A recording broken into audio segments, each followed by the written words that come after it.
হলিউডের একটি science fiction movie বানাতে যা খরচ হয় তার চেয়েও কম খরচে ভারত পৌঁছে গিয়েছিল মঙ্গলে। অবিশ্বাস্য মনে হচ্ছে? এটাই ভারতের মঙ্গলযান। ২০১৩ সালে যখন ইসরো মঙ্গলযান লঞ্চ করে, পুরো বিশ্ব অবাক হয়ে দেখেছিল।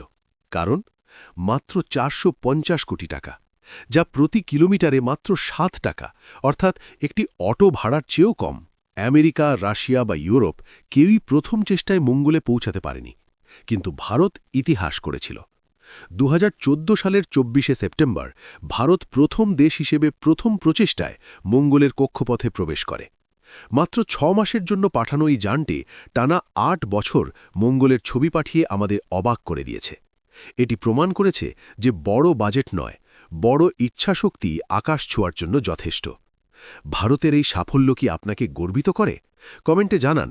আর মহাকাশ বিজ্ঞানের এমন আরও রোমাঞ্চকর গল্প জানতে সায়েন্স টক সাবস্ক্রাইব করুন।